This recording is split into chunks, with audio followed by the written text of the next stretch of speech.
پیغمبر اسلام کے سب سے بڑے دشمن ابو جہل اور اخنس وغیرہ بھی رات کو تاریکی میں چھپ چھپ کر قرآن کو سنا کرتے تھے اور اس کی لذت اور حلاوت سے بے پناہ متاثر تھے۔ جب لوگوں نے کہا کہ تم محمد صلی اللہ علیہ وسلم کے کلام سے اس قدر متاثر ہو تو اس کو کیوں نہیں قبول کر لیتے؟ ابو جہل نے جواب میں کہا، صرف بات یہ ہے کہ ہمارے خاندان اور بنو عبد مناف کے خاندان میں ہمیشہ یہ چشمک چلی آ رہی ہے کہ قوم کی سیادت و قیادت میں جس محاذ پر وہ پیش قدمی کرنا چاہتے ہیں ہم ان کا مقابلہ کرتے ہیں، اور فضا میں ان کے خاندان سے یہ صدا بلند ہوئی کہ ہم میں ایک نبی پیدا ہوا ہے جس پر آسمان سے وحی نازل ہوتی ہے۔ اب ظاہر ہے کہ اس سے بہتر یا ایسی وحی تو ہم پیش کرنے سے قاصر ہیں، مگر ہم نے یہ طے کر لیا ہے کہ زور اور طاقت سے ان کا مقابلہ کیا جائے گا اور ہرگز ان پر ایمان نہ لائیں گے۔ صحیح بخاری اور صحیح مسلم میں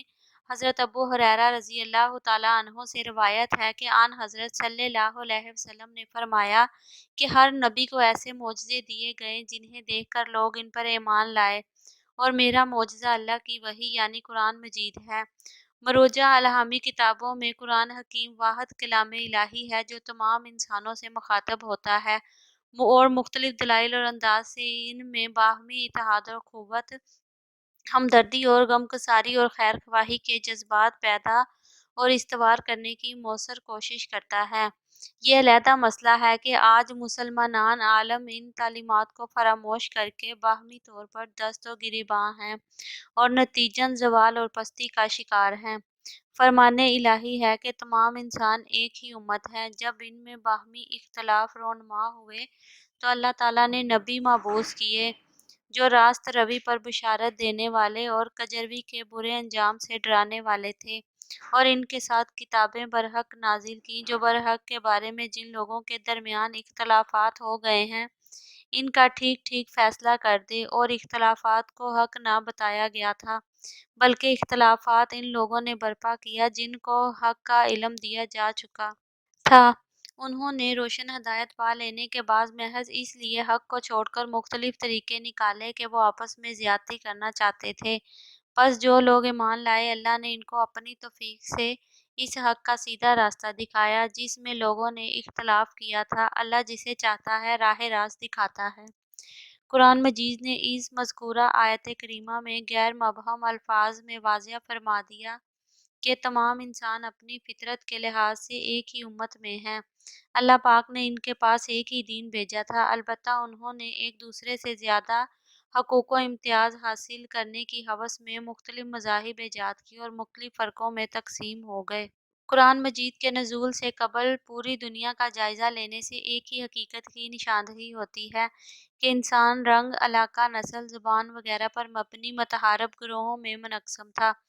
اجمی عربی کو، عربی اجمی کو قابل نفرت سمجھتے تھے، گورا کالے کو اور کالا گورے کو اپنا دشمن تصور کرتا تھا۔ یہودی علی العلان حضرت عیسیٰ اور حضرت مریم کے خلاف بہتان تراشی کرتے تھے۔ عیسائی یہودی مذہب کو تسلیم نہیں کرتے تھے اور ہر مذہب دوسرے مذہب کو جھوٹا تصور کرتا تھا۔ تاہم قرآن نے اعلان کیا کہ سب نبی صلی اللہ علیہ وسلم برحق ہیں، بلکہ اگر کسی نے کسی بھی نبی صلی اللہ علیہ وسلم کو بھی تسلیم نہ کیا تو وہ اللہ کا باغی تصور کیا جائے گا۔ انسانی تفریق کے خلاف عام فہم مگر ٹھوس دلیل پیش کی، اے لوگو، ہم نے تمہیں ایک مرد اور ایک عورت سے پیدا کیا ہے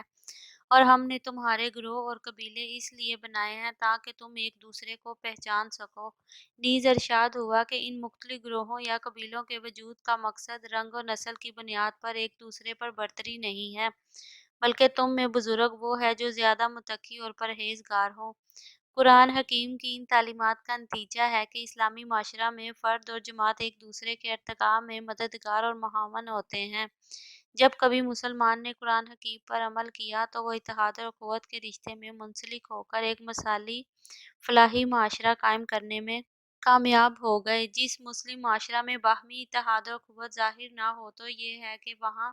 پر قرآن مجید یقینی طور پر نافذ نہیں۔ آج المیہ یہ ہے کہ ہم نے قرآن کو قرآن برائے عمل کے بجائے قرآن برائے فن اور روایتی ریسرچ تک محدود کر دیا ہے۔